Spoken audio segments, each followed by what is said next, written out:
Assalamualaikum warahmatullahi wabarakatuh.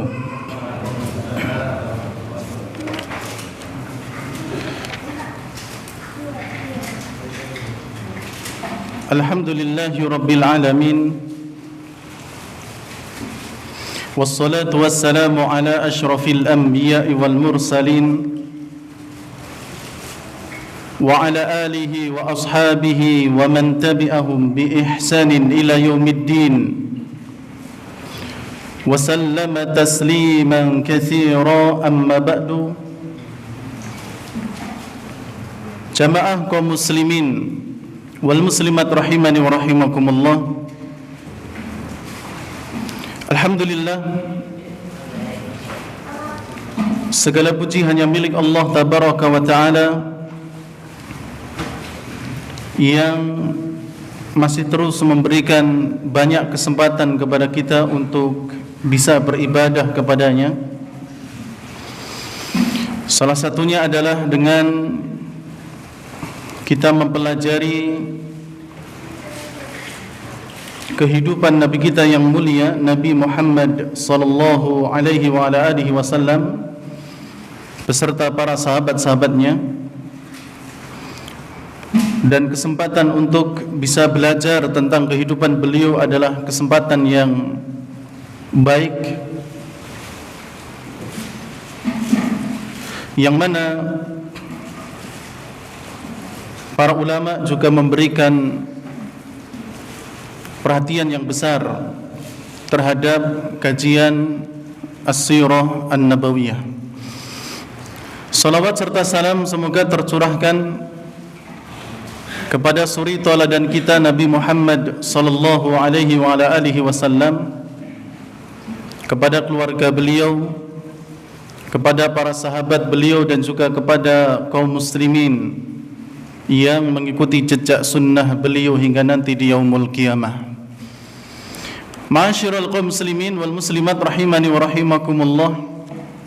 Pada pertemuan yang terakhir kita telah membahas Sariyah Abdullah bin Unais radhiyallahu ta'ala anhu, yang mana Abdullah bin Unais diberi tugas oleh Nabi SAW sebagai pasukan khusus dalam misi yang khusus pula, yaitu mengeksekusi seseorang yang bernama Khalid bin Sufyan Al-Hudhali, karena dia telah mengumpulkan pasukan, telah mengumpulkan banyak orang di Urwanah dekat dengan Arafah untuk menyerang Nabi dan juga kaum muslimin.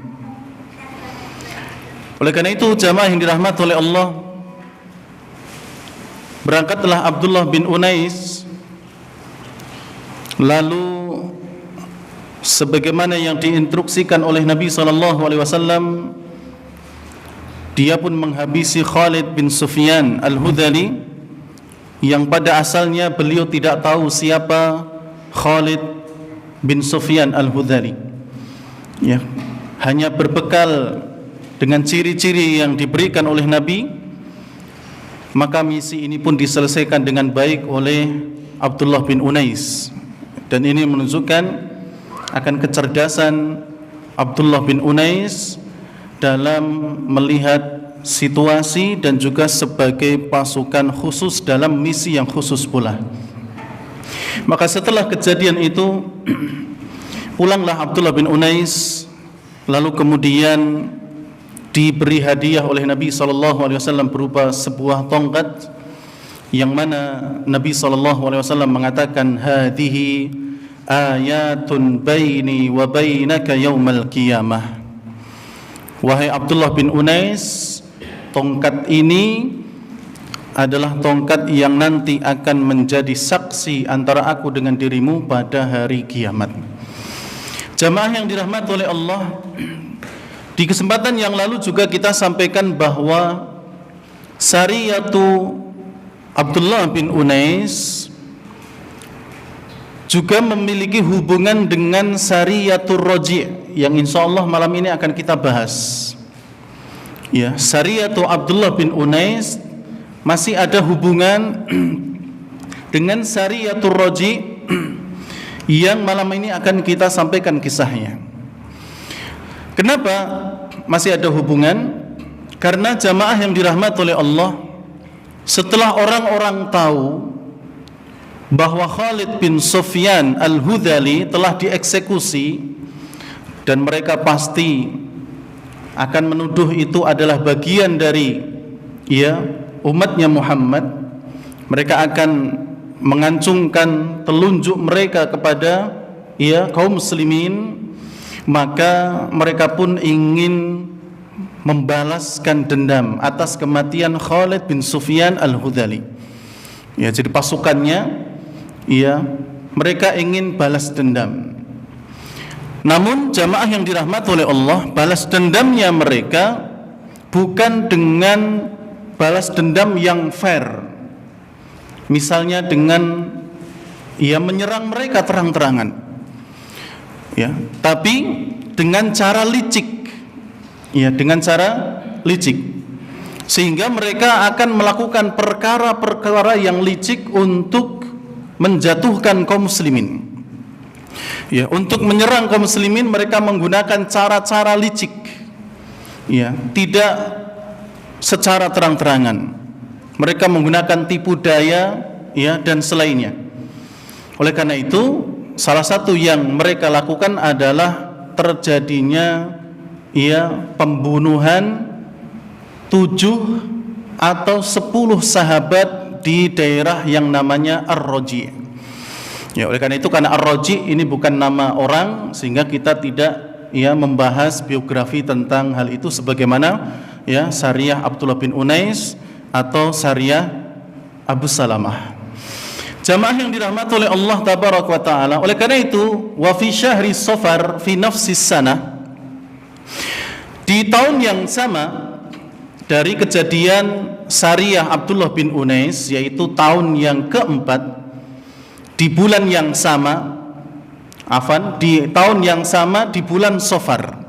Ya, di bulan Safar tahun yang sama, yaitu tahun keempat Hijriyah, qadima ala Rasulillah sallallahu alaihi wasallam qaumun min Adhal wa Qarah. Datanglah beberapa utusan orang kepada Nabi sallallahu alaihi wasallam dari kabilah Adhal dan Qarah. Ya, ada kabilah Adhal dan kabilah Qarah. Beberapa dari mereka mendatangi Nabi sallallahu alaihi wasallam. Wa dzakaru anna fihim islaman, dan mereka berkisah, mereka menyebutkan kepada Nabi bahwa di antara mereka dari kabilah Adhal dan Qarah ini sudah ada yang masuk Islam. Ya, sudah ada yang masuk Islam. Mereka mengaku di antara dari kabilah mereka ini ada yang sudah masuk Islam. Wa sa'alu, maka mereka pun meminta kepada Nabi ayyab'atsa ma'ahum man yu'allimuhum ad-dina, agar Nabi mengutus bersama mereka, ketika nanti utusan Adhal dan utusan Qarah ini pulang ke kampungnya, orang-orang yang bisa mengajari mereka agama. Wa yuqri'uhumul Qur'an, dan juga bisa mengajarkan Al-Qur'an kepada mereka. Fa ba'atsa ma'ahum 6 nafarin. Maka kemudian jamaah yang dirahmati oleh Allah, Nabi pun mengutus 6 orang. Ya, enam orang. Wa fi qaul Ibnu Ishaq, ini menurut riwayat Ibnu Ishaq bahwa ada 6 orang yang diutus oleh Nabi. Wa fi riwayatil Bukhari, tapi dalam riwayat Imam Al-Bukhari, annahum kanu asyrah, mereka ada 10 sahabat. Ya.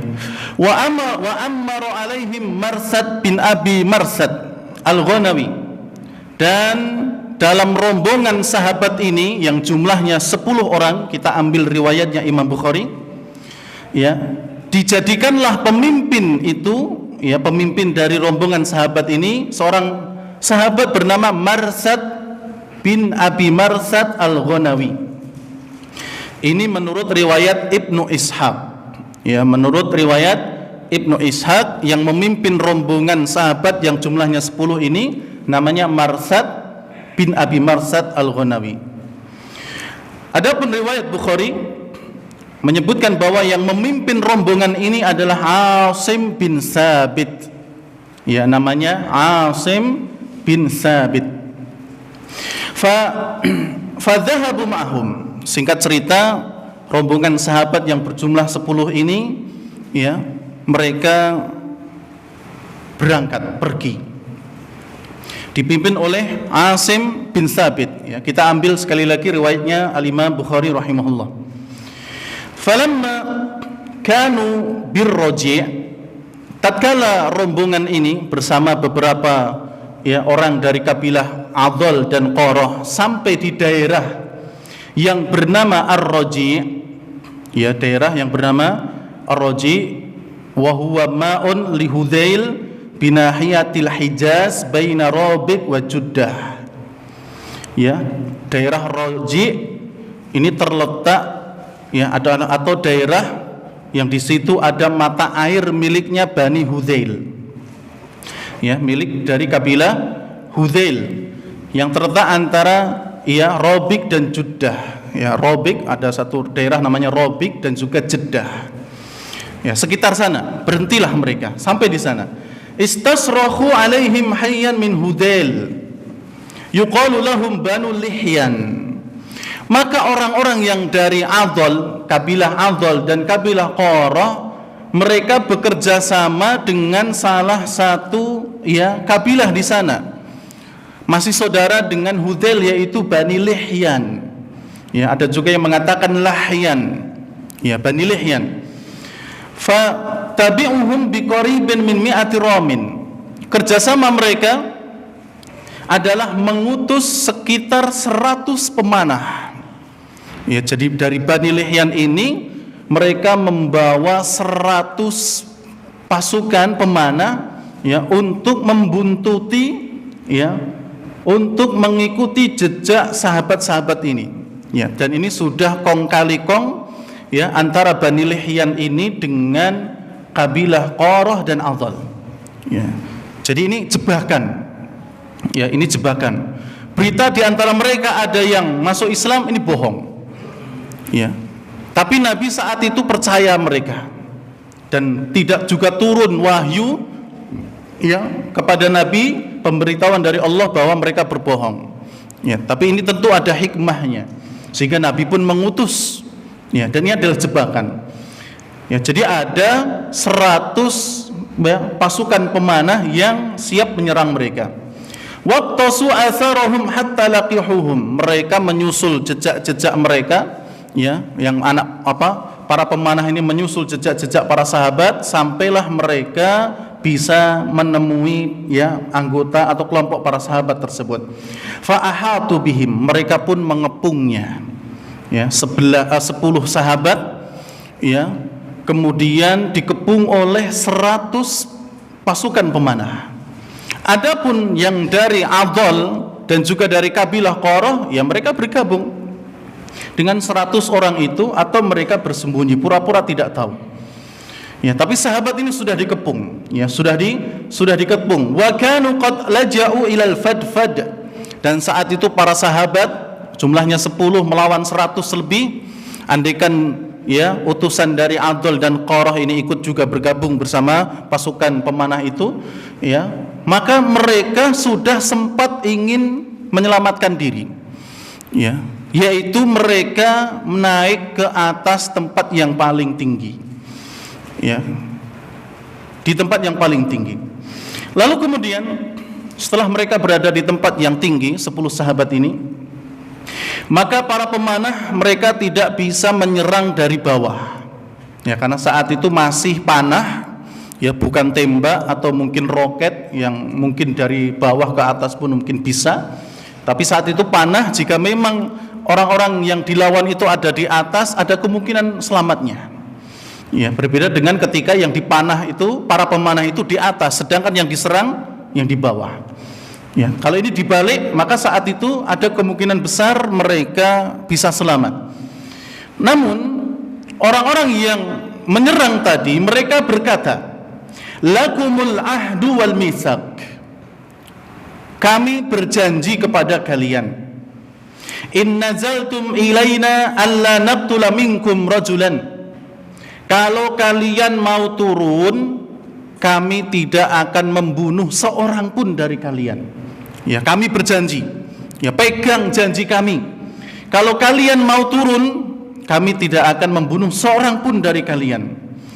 Ya, bahkan dalam riwayat ya yang lain disebutkan bahwa mereka bersumpah demi Allah, wallahi, ya, demi Allah, kalau kalian mau turun, kami tidak akan membunuh kalian. Ya, kami tidak akan membunuh kalian. Namun jamaah yang dirahmati oleh Allah, fa amma Asim, adapun Asim, ya, pemimpin rombongan saat itu, Asim bin Thabit, fa aba minan nuzul, beliau secara tegas mengatakan kami tidak ingin turun.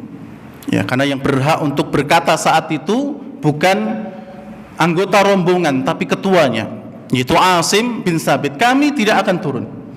Wa qatalahum fi ashabi, maka kemudian jamaah yang dirahmati oleh Allah tabaraka wa taala, ya, Asim bin Thabit radhiyallahu taala anhu, beliau pun akhirnya diserang. Ya, beliau diserang, kemudian beliau pun meninggal di antara para sahabat yang lain. Ya, di antara para sahabat yang lain. Faqatala minhum sab'atun bin nabl, kemudian 7 sahabat yang lain juga ikut dibunuh di tempat itu. Ya, yang mereka diserang, kemudian Asim sendiri meninggal sebagai ketua kelompok saat itu. Kemudian 7 sahabat yang lainnya juga ikut meninggal. Ya, karena diserang itu tadi. Wa baqiya Khubayb wa Zaid bin Dasinnah wa rajulun akhar, tinggallah 3 orang. Ya, tadi kannya ada 10, ya, pemimpinnya sudah dibunuh, yaitu Asim bin Thabit radhiyallahu taala an, 7 yang lainnya juga dibunuh radhiyallahu taala anhum, tinggal 3 orang. Mereka yang masih hidup adalah Khubayb dan Zaid bin Dasinnah, dan 1 orang lagi, ya, 1 orang. Dalam riwayat Ibnu Ishaq, ya, disebutkan 1 orang ini, yang ketiga ini namanya Abdullah bin Tariq. Ya, Abdullah bin Tariq radhiyallahu taala an. Jadi ada Khubayb, ada Zaid bin Dasinnah, kemudian ada Abdullah bin Tariq, ya, 3 orang yang masih hidup.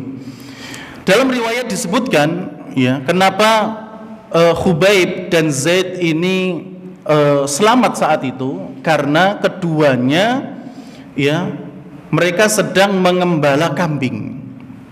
Ya, keduanya sedang mengembala kambing, sehingga mereka selamat dari serangan tersebut. Ya, adapun 7 yang lainnya, mereka diserang mati-matian di sana sehingga mereka tidak bisa melawan, ya, akhirnya wafat. Ya, 7 sahabat, termasuk diantaranya adalah Asim bin Thabit radhiyallahu taala.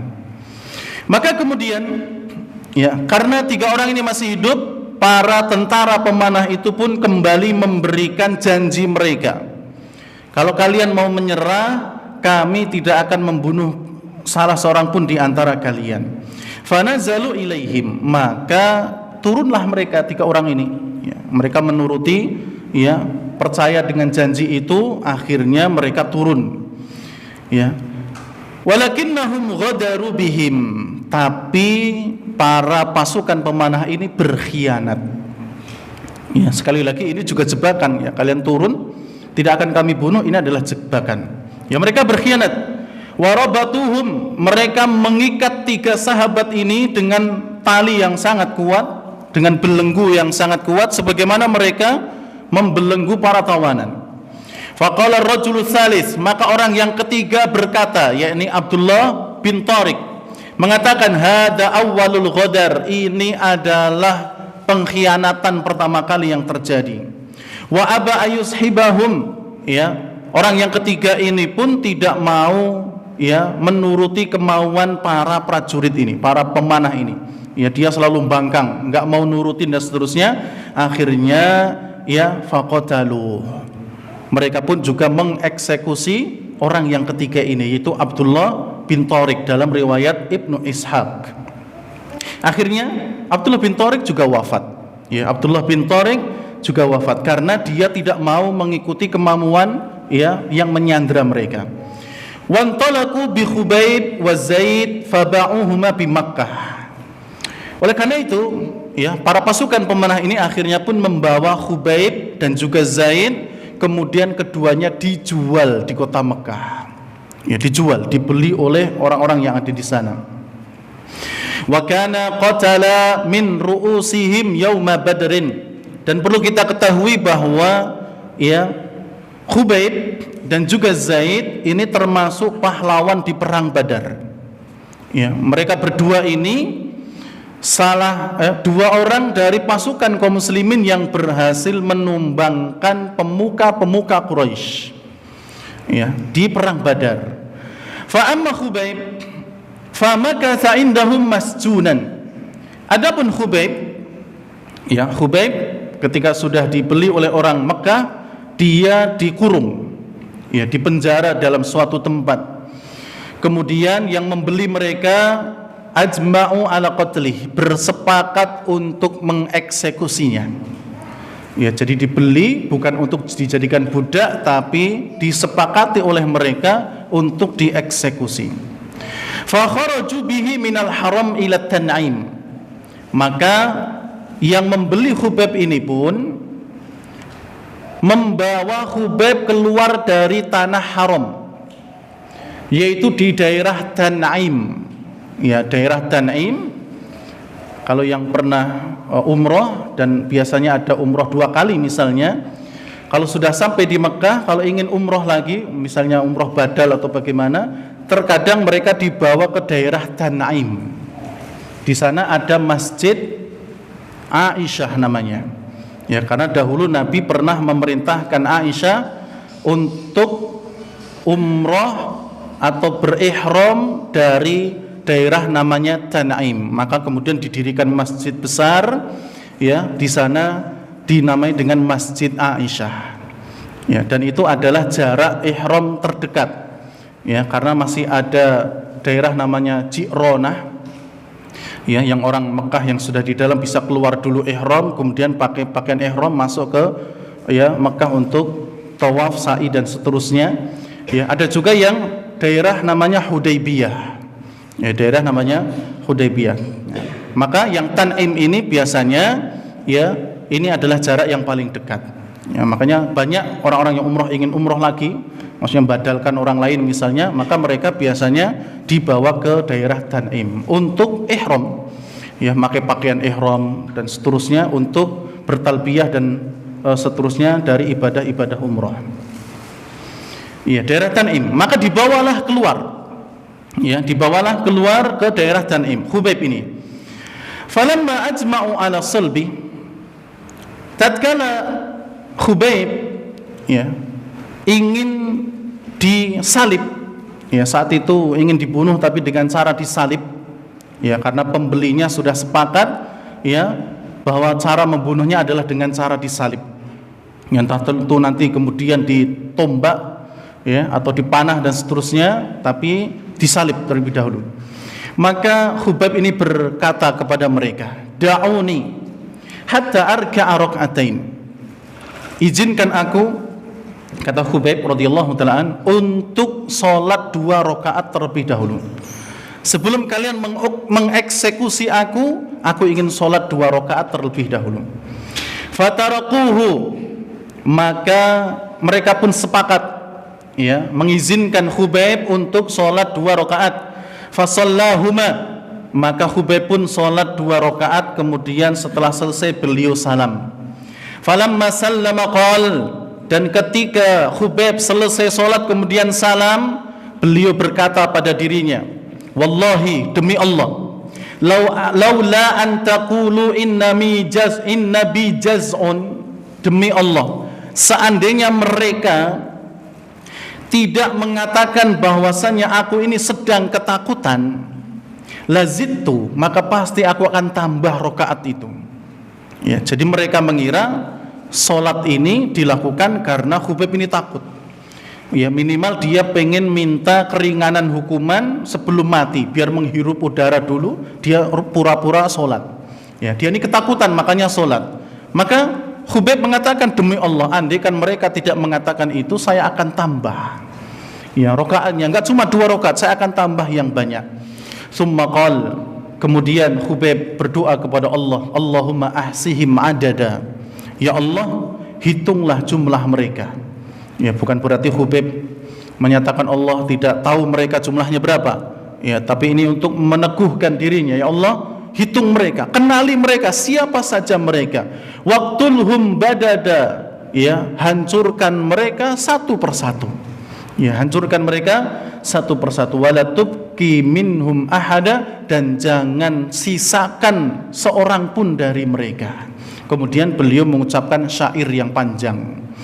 Ya, mengucapkan syair yang panjang. Jadi ini doa Khubayb, ya, kepada Allah Subhanahu wa taala untuk para, ya, pengkhianat itu. Kemudian jamaah yang dirahmati oleh Allah tabaraka wa taala, faqala lahu Abu Sufyan. Maka saat itu Abu Sufyan yang melihat, ya, eksekusi itu akan dilakukan, beliau Abu Sufyan sebelum masuk Islam bertanya kepada Khubayb, ayasurruka anna Muhammadan indana nadribu unuqah wa anta fi ahlik.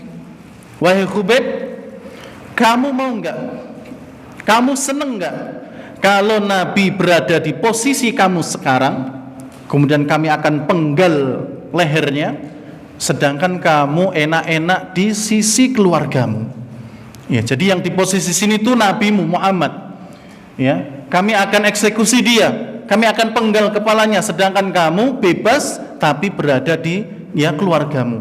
Kamu senang enggak dengan seperti itu? Faqal, lalu kemudian Khubayb radhiyallahu taala anhu, beliau mengatakan, la wallah, demi Allah aku tidak suka. Ya, aku tidak suka. Ma yasurruni anni fi ahli wa anna Muhammadan fi makani. Aku tidak suka kalau aku berada di keluargaku senang-senang, ya, di sisi keluargaku senang-senang, tapi Nabi Muhammad sallallahu alaihi wasallam di tempatnya, alladzi huwa fihi tusibhu syaukatun tu'dhi, tapi dia terkena duri yang menyakiti beliau.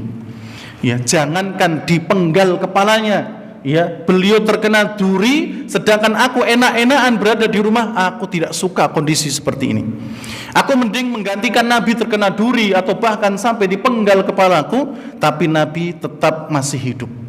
Ya, maka ini luar biasa, ya, kecintaan para sahabat kepada nabinya, yaitu Nabi Muhammad sallallahu alaihi wasallam. Makanya Abu Sufyan kemudian berkomentar, demi Allah, aku tidak pernah melihat seseorang cinta kepada orang lain dibandingkan dengan cintanya para sahabat kepada nabinya Muhammad sallallahu alaihi wasallam. Jadi memang Abu Sufyan saat itu pun sebelum masuk Islam masih di posisinya orang-orang musyrikin Quraisy sebagai pemimpinnya. Beliau mengakui sahabat itu cintanya dengan Nabi luar biasa. Ya, oleh karena itu jamaah yang dirahmati oleh Allah, kita memang tidak akan pernah bisa bertemu Nabi di dunia ini. Ya, karena kita sudah lewat masanya dengan Nabi. Kita mau menemani Nabi juga sudah tidak bisa. Akan tetapi ingat, ya, ajaran-ajaran Nabi, hadis-hadis Nabi masih ada. Ya, sehingga kita kemudian mempelajarinya, ya, kemudian kita mengamalkannya, kemudian kita mendakwahkannya. Demikian pula dengan cara kita belajar, ya, tentang kehidupan Nabi sallallahu alaihi wasallam. Lihat bagaimana pengorbanan beliau, ya. Maka sekali lagi ini pun semoga menjadi bukti bahwasanya kita benar-benar cinta kepada Nabi sallallahu alaihi wasallam. Karena bisa jadi dikubur, ya, ketika kita ditanya man nabiyuka, salah satu yang bisa menjawabnya adalah karena kita belajar tentang beliau. Ya, karena kita belajar tentang beliau, siapa beliau, bagaimana kisah beliau, ya. Bisa jadi yang bisa menjawab mereka yang seperti itu, karena, ya, soal-soal dikubur sudah sampaikan, sudah dibuka, segelnya sudah tidak ada lagi, sudah bukan rahasia lagi. Tapi untuk menjawabnya bukan sekedar ya orang yang mati, akan tetapi dia harus memiliki ilmunya. Dan mudah-mudahan salah satu ilmunya adalah karena seseorang itu mau mempelajari sejarah kehidupan Nabi kita yang mulia, Nabi Muhammad sallallahu alaihi wasallam, sebagaimana kita belajar tentang Allah. Ketika ditanya man rabbuka, bisa menjawab, ya Rabbi Allah. Ketika ditanya man nabiyuka, Nabi Muhammad. Ya, dan seterusnya. Dan semoga Allah memudahkan kita untuk menjawab pertanyaan-pertanyaan dalam kubur. Kemudian jamaah yang dirahmati oleh Allah, thumma salabuh, maka kemudian mereka pun menyalib Khubayb. Wa wukilu bihi man yahrusuhu jasadah. Kemudian setelah disalib, ya, dieksekusi, tidak disebutkan bagaimana cara mengeksekusinya, apakah dipanah, ditombak atau dipedang dan seterusnya. Akan tetapi beliau wafat di atas salib itu, ya. Kemudian mereka menyewa beberapa orang untuk menunggui jasadnya Khubayb, ya, ditungguin. Nggak tahu mau sampai bosok atau bagaimana, ya, karena saking bencinya mereka, ya, ditunggui, dibayar mereka. Faja'a Amr bin Umayyah ad-Dhamiri, maka datanglah seseorang bernama Amr bin Umayyah ad-Dhamiri, ya, Amr bin Umayyah ad-Dhamiri. Dia ini jamaah yang dirahmati oleh Allah, sahabat yang masuk Islam setelah kepergian pasukan musyrikin dari perang Uhud. Ya, jadi perang Uhud selesai, ya, kemudian pasukan musyrikin pergi, baru ya Amr bin Umayyah ini masuk Islam.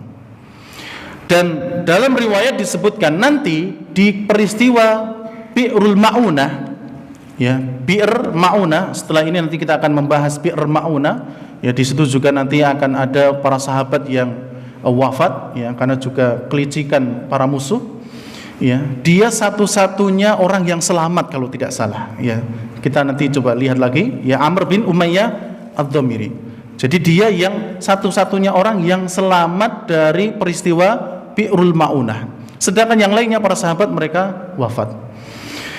Ya, dia Amr bin Umayyah ad-Dhamiri datang, ya, di malam hari, kemudian bikin tipu daya kepada orang-orang yang nunggu jasadnya Khubayb ini, kemudian berhasil. Akhirnya, ya, Amr bin Umayyah ad-Dhamiri itu menurunkan jasadnya Khubayb dari salib itu, kemudian dikuburkan.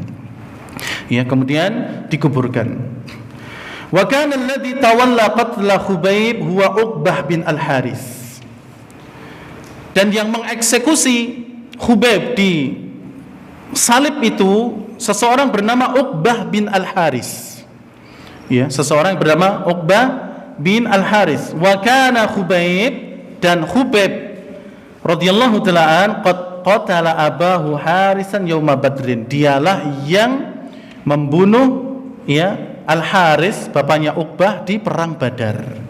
Makanya yang membunuh Khubayb adalah anaknya Al-Harits. Dan nanti, ya, Uqbah bin Al-Harits ini juga akhirnya juga masuk Islam. Ya, dia Islam nanti ketika Fathu Mekah. Ya, ketika Fathu Mekah. Jadi Uqbah ini yang mengeksekusi Khubayb di salib itu. Ya, karena ayahnya Uqbah yaitu Al-Harits bin Amir ini dibunuh oleh Khubayb di perang Badar. Wa fi sahih, dalam Sahih Bukhari, anna Khubayban, bahwasanya Khubayb awwalu man sanna raq'ataini indal qatli. Dia adalah orang yang pertama kali mengajarkan sunnah sholat 2 rakaat sebelum dieksekusi. Makanya orang-orang yang dieksekusi mati itu, ya, kalau mereka mengenal sunnah ini, sebelum dieksekusi, sebelum ditembak atau diapakan, sholat 2 rakaat. Ya, sholat 2 rakaat. Dan ini disebutkan yang pertama kali mengadakan ini adalah Khubayb radhiyallahu ta'ala anhu. Wa annahu ra'iyun wa huwa asirun ya'kulu kitfan minal anab wa ma bimakkata samratun. Jamaah yang dirahmati oleh Allah, termasuk karomah yang dimiliki Khubayb saat sebelum beliau dieksekusi, ya. Ketika beliau di penjara sebagai tawanan, beliau ini bisa makan anggur satu tangkai itu penuh. Iya, dia bisa makan. Padahal wa ma bi Makkah samrah, saat itu ya, saat Khubayb bisa makan anggur, di Mekah itu nggak ada buah-buahan. Subhanallah. Ya, memang ya diberi sama Allah tabaraka wa taala, dia bisa makan anggur. Ya, bisa makan anggur. Bahkan ini ceritanya kalau dipanjangkan ada cerita yang panjang sekali. Yang intinya adalah Khubayb ini salah satu ya karomahnya adalah ini, dia bisa makan anggur satu tangkai ya, padahal di Mekah saat itu tidak ada buah-buahan. Jangankan anggur, kurma pun belum tumbuh. Ya, belum berbuah maksudnya. Ini Khubayb. Wa amma Zaid bin Dasinnah, ya, adapun Zaid bin Dasinnah, ya, karena masih tersisa satu berarti, fabta'ahu Sufyan bin Umayyah. Dia dibeli oleh Sufyan bin Umayyah. Ya, Sufyan bin Umayyah yang nanti ya masuk Islam ketika Fathu Mekah. Sufyan bin Umayyah bin Khalaf, ya, karena dia adalah anaknya dari Umayyah bin Khalaf. Umayyah bin Khalaf. Faqatalahu bi abi. Dia membunuh Zaid, mengeksekusi Zaid karena Zaid juga yang membunuh, salah satu yang membunuh Umayyah bin Khalaf di perang Badar. Fabasat Quraisyun ila Asim. Ya. Jadi Zaid sudah dieksekusi, sudah meninggal, berarti 10 sahabat semuanya meninggal. Fabasat Quraisyun ila Asim. Maka Quraisy meminta beberapa orang untuk mendatangi jenazahnya Asim. Ya, jenazahnya Asim yang tadi wafat di daerah Ar-Raji, ya, ketika diserang tadi itu, beliau kan wafatnya di sana.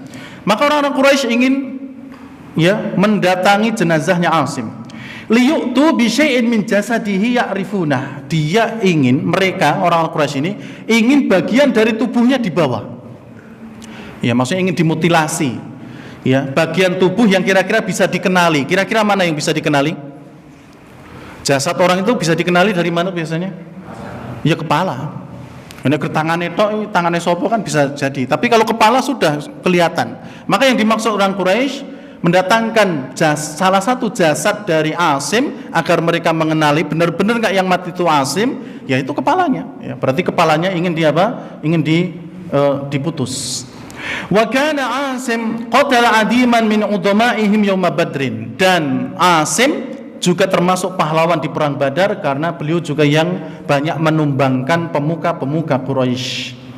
Fa ba'atsallahu alaihim mithla dhullah minad dabri ay az-zanabir. Maka kemudian pautusan Quraisy itu mendatangi jenazahnya Asim bin Tsabit radhiyallahu taalaan, tapi Allah mengutus sekumpulan